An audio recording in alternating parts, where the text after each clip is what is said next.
ဘဝကိုလိုချင်တယ်ကာမကိုလိုချင်တယ်ရခြင်းတယ်ဖြစ်ခြင်းတယ်အဲ့ဒီလောဘကျန်တဲ့ယုံညံ့တာတွေအကုန်လုံးကိုဖြစ်ပေါ်စေဒါကြောင့်လောဘအယုံညံ့တာကအယုံညံ့ဆုံးအရာ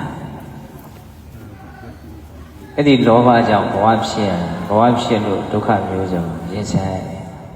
အဲ့ဒီရှုထောင့်ကနေကြည့်ပြီးတော့လည်းလောဘအယုံညံ့ဆုံးအရာနားလည်လို့ရတယ်။ဒါမြတ်စွာဘုရားကိုကြည်ညိုတယ်ဆိုတာမြင့်မြတ်တယ်လို့ယုံကြည်လို့ဘာလို့မြင့်မြတ်တာလဲယုံညံ့တာတွေမရှိတော့ဘူးလို့စိတ်ကယုံကြည်လို့မြတ်စွာဘုရားကိုမြင့်မြတ်တယ်လို့ယုံကြည်။ဒါမြင့်မြတ်တယ်ဆိုတာဘာလို့ယုံညံ့တာမရှိတာယုံညံ့တာကဘာလို့ဆိုတော့လောဘဒီလိုလေးနားလည်နော်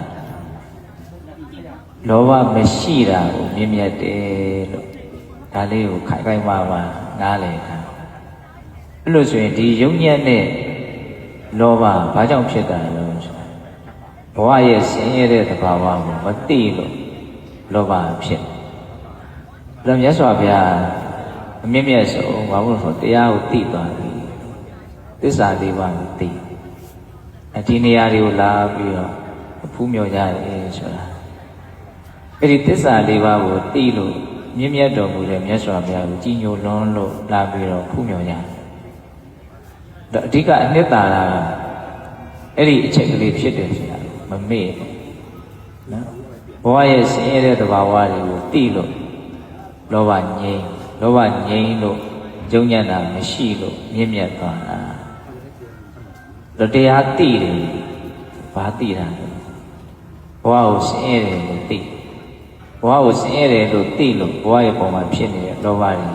ချုပ်ငြိမ်းသွား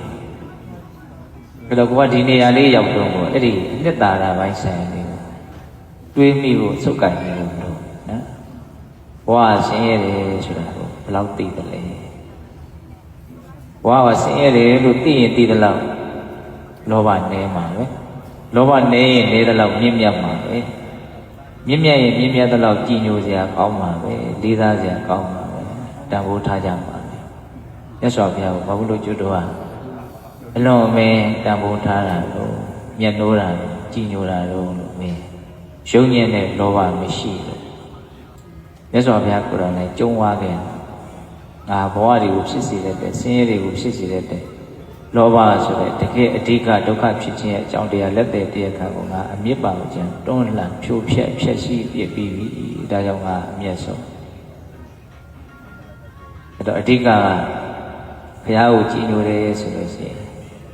အဲ့ဒီအချက်ကလေးကိုမြင်ပြီးတော့ကိုယ်တန်တန်မှာလည်းမြင့်မြတ်တဲ့သဘောလေးဖြစ်အောင်လုပ်ရမြင့်မြတ်တဲ့သဘောဖြစ်အောင်လုပ်တယ်ဆိုတာယုံညံ့တဲ့သဘောမဖြစ်အောင်လုပ်တာကိုပြောတာအဲ့လိုလေးလည်းနားလည်ရဒါကြောင့်မြတ်စွာဘုရားငါရဲ့သင်္ကန်းဆုံးကိုဆွဲကင်ပြီးတော့လိုက်နေတော့လည်းပဲလောဘတွေကြီးနေမယ်ဒေါသတွေကြီးနေမယ်ဆိုရင်အဲ့ဒါငါနဲ့ဘလောက်ဝေးသလဲဆိုတာကိုကြည့်ပါငါနဲ့ယူဇနာတရားဝေးกว่าတဲ့အရက်မှနေတော့လည်းပဲလောဘဒေါသမောဟနေပဲလောဘဒေါသမောဟချုပ်ငြိမ်းအောင်လုပ်နိုင်ပဲဆိုရင်လောဘဒေါသမောဟမရှိတဲ့ငါနဲ့ဘလောက်နီးသလဲဆိုတာကိုကြည့်ပါအလွန်နှစ်သာရရှိတဲ့တရားစကားနော်အခုမြတ်စွာဘုရားပွင့်ပေါ်တဲ့နေရာထိလာပြီးတော့ကျွတ်ဖူးမြော်ကြဘုရားကိုမျက်နှာလုံးလို့ဘုရားနဲ့နီးရင်လုံးလို့ဟုတ်လားအသွင်တရာလောက်နီးတာနီးတယ်လို့မြတ်စွာဘုရားမပြောအနှစ်သာရပိုင်းဆိုင်ရာနီးမှနီးတယ်ပြောမြတ်စွာဘုရားလောဘမရှိမြတ်စွာဘုရားကဥလောင်တာလည်းမရှိမြတ်စွာဘုရားကရှုပ်ထွေးတာလည်းမရှိအဲကွာလောဘတွေကြီးနေတယ်ပူလောင်မှုတွေများနေတယ်ရှုပ်ထွေးမှုတွေများနေတယ်ဆိုလောဘမရှိတဲ့ပူလောင်မှုမရှိတဲ့ရှုပ်ထွေးမှုမရှိတဲ့မြတ်စွာဘုရားနဲ့ကိုယ်နဲ့အနှစ်သာရခြင်းဘာဖြစ်လဲဝေးกว่าနော်အဲ့ဒီသဘောလေးကိုမြင်အောင်ကြည့်တာအနှစ်သာရလေးကိုကိုမြင်ပြောပြဟုတ်လား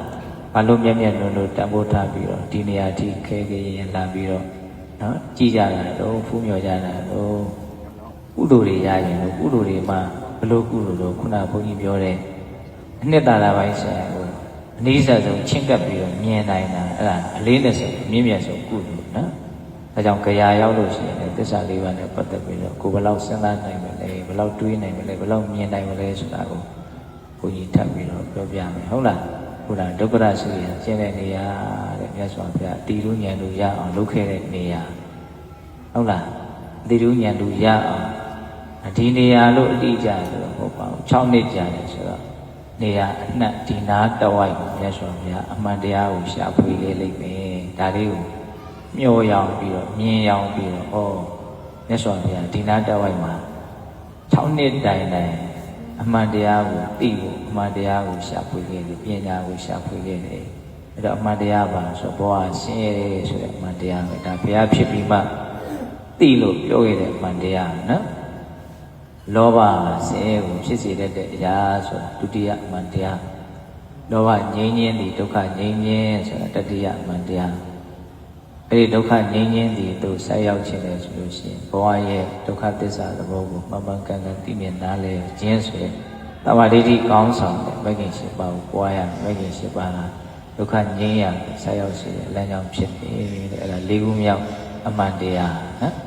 အဲ့တော့မြတ်စွာဘုရားပညာကိုရှာဖွေခဲ့တယ်အမှန်တရားကိုရှာဖွေခဲ့တယ်သိအောင်ကြိုးပမ်းခဲ့တယ်အဲ့ဒါကြောင့်သိတဲ့အခါမှာဘုရားဖြစ်တယ်။ဘာတွေသိတာတော့ဆိုတော့အခုပြောရင်နှစ်ချုပ်တယ်ဒီသစ္စာ၄ပါးကိုသိနော်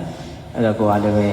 ဘလောက်နီးနီးဆက်ဆက်သစ္စာ၄ပါးရဲ့ပုံမှာတက်ဝင်ချင်းကပ်ပြီးတော့နားလည်ကိုရအောင်လုပ်နိုင်မလဲဆိုတာကိုမေးခွန်းထုတ်နှစ်သာရပိုင်းဆိုင်ရာနီးစပ်ပါတကယ်စစ်မှန်တဲ့နီးစပ်ပါနော်နှစ်သာရပိုင်းဆိုင်ရာနီးစပ်မှုမရှိဘူးဆိုရင်စစ်မှန်တဲ့နီးစပ်မှုမရှိဘူးဟုတ်နော်ဒါကြောင့်သစ္စာ၄ပါးတရားကိုသိအောင်မြင်အောင်ကြိုးပမ်းအထောက်နိုင်ရတယ်သူတော်ကောင်းတွေဖြစ်ကြပါစေတည်းသာဓုသာ